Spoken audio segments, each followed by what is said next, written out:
As you are wrapping up your informative essay, I want to share some information with you that I think will be helpful. So a couple of things here in the course content. There is the link near the top of the page to the embedded tutor information and other resources. And in this, you will find a link to the Purdue OWL. That's the online writing lab at Purdue University.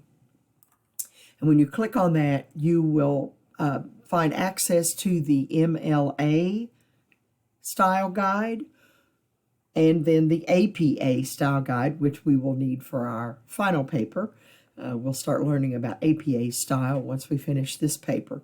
But if you need help figuring out how to cite a particular type of source, if you have gotten something that is not from the library, and so you cannot have the citation created for you, then you can check here and see how to cite a particular kind of source. You also, I think it also has a creator for you. So let's see, this is just the OWL. There's some information about MLA. Let me see. Research and citation. All right, so right now you're working on MLA style, so you can click on that and get just a variety of information. And so with the MLA formatting and style guide, here's when you have different kinds of sources. So if you found a website and you don't know how to cite it, then you might look at this electronic source and see how to put it together, what it should look like. And so it gives you some notes about this, what it should look like. You know, if you have an author or an editor name, that would come first, then the article name in quotation marks, then the name of the website in italics. So it walks you through all of this, gives you this information. And it also has a place where you could put the information in. So you can cite and have it create the citation for you if you feel more comfortable trying to do that. So that's some information for you in our course content. Now then, when you get to this week's material, because that's where you're going to find the link to submit your paper. And you can see that the paper is due Sunday, March 13th with an extended grace period that ends on Sunday, March 20th. And that is the deadline for turning in this paper. I will not accept it after that date.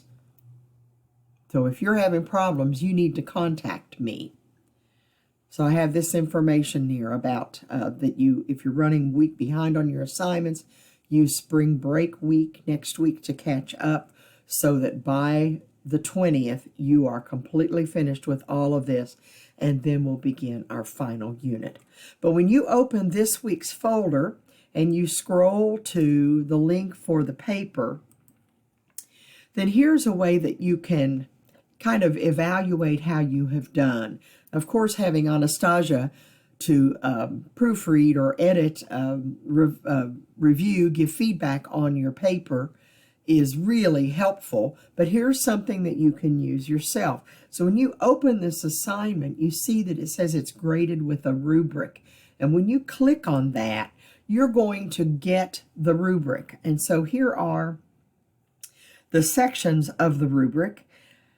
And you can click on these and see what I'm looking for in each one. So when you click on this, you'll see that you will get full points if the essay is correctly formatted in MLA style, with consistent double spacing throughout, with correct headings on the first page. In other words, your name, my name, the course name, the date in the upper left corner, the correct header throughout the paper in the upper right corner with your last name and then a space and then the numeral, the page number, your indented paragraphs and centered title on the first page and on the works cited page. And then left alignment for everything throughout the paper. Some of you have forgotten to go back to left alignment after you centered your title, and so it ends up centering your paper, and you don't want it to do that. So just pay attention to those kinds of details. That really indicates what kind of employee you will be, whether you can pay attention to details and follow instructions. So pay attention to that. So that's under the MLA formatting. Then the introduction, that your essay should consist of well-developed paragraphs and a well-developed introductory paragraph that establishes a common understanding between you as the writer and your readers. So what does your reader already know? Because you're using this paper to introduce some surprising information, some things that they don't know about this and that they don't know that they don't know, so they're surprised by it. So a well-developed, that's not just 2 or 3 or 4 sentences. That's probably going to be 6 or 8 sentences. A well-developed paragraph. Then your content and organization. You can click on that and see. I'm looking for body paragraphs that are each well-developed, with each one focusing on a piece of information that your reader doesn't know about. So something that the reader needs to be informed about. And so each of those paragraphs should include a point that you're making, an idea, a piece of knowledge, a point that you are delivering to your reader, and then particulars, details, data, evidence that supports that point. And typically that will come from one of your sources or more than one of your sources. It may be personal knowledge, and so in some of those body paragraphs, you may not have a citation to one of your sources, but in most of them you will. And remember, in this paper, you have to use at least 3 sources. So pay attention to that. Then in your grammar and mechanics, correct grammar, correct sentence structure, correct mechanics, what I'm looking for. If you know you have problems with that, then make sure you get your paper to a tutor and ask them specifically to point out places where you have problems. Use your spell checker in Word. Use the grammar checker in Word. Don't always trust it. For instance, it thinks my last name is misspelled every time I use it, and it's not. So don't just automatically accept whatever it suggests as a correction. Pay attention to it and make informed decisions about it. But do use those tools. Then your MLA documentation. Remember that when you use a source in your paper, you are obligated to use the author's last name, if there is one.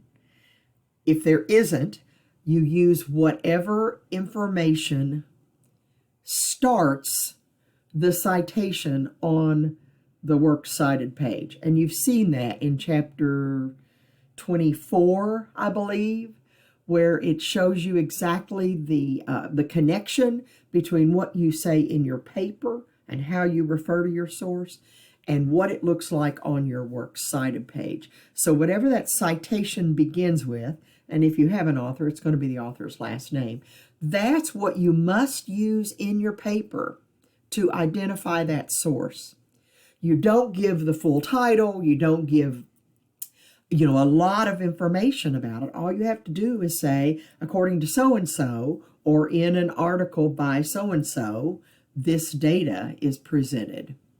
Because what you say in your paper sends your reader to the works cited page to find out what that source is. You don't tell them that in the body of the paper. That's what the works cited page is for. And so make sure that you're using those attributive tags. Those tags, according to so-and-so, or so-and-so says, or in his article, so-and-so says, in an article in Time Magazine, so-and-so says. Use tags that attribute, give credit, attribute that source to that information to that source, to that person, or to that article name. So make sure you are doing that. And when you use a source that has page numbers, make sure you include the page number that that information came from.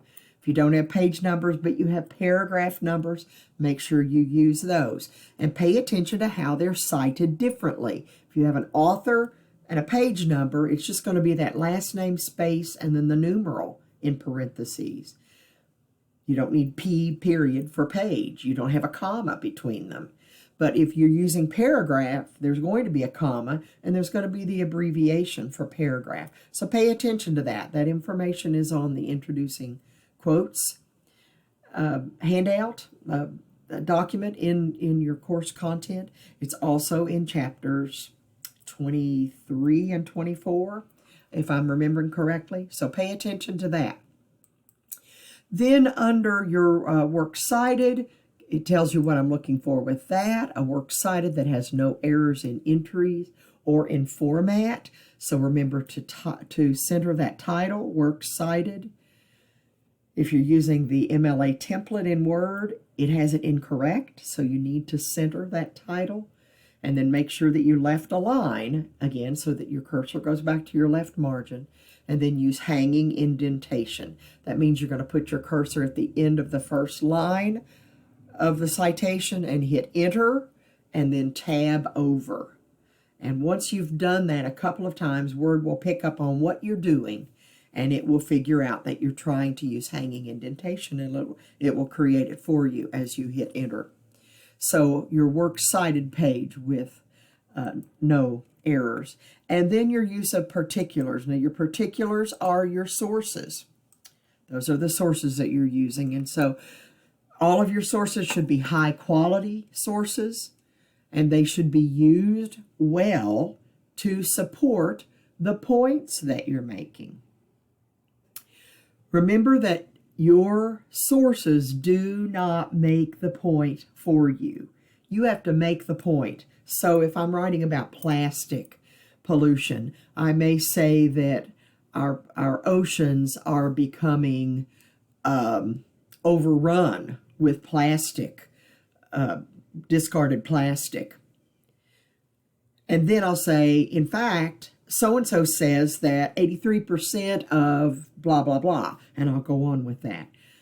What many writers want to do, especially less developed writers, less confident writers, they want to say, so-and-so says that plastic in our oceans is becoming a great problem.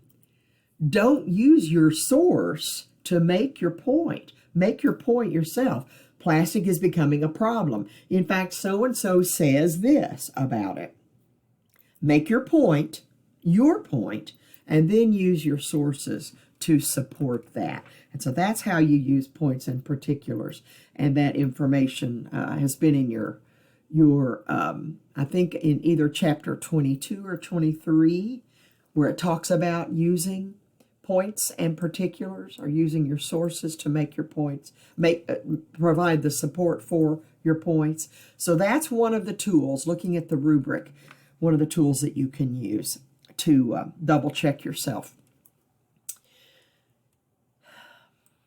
I think that's all I want to go over with you in this video.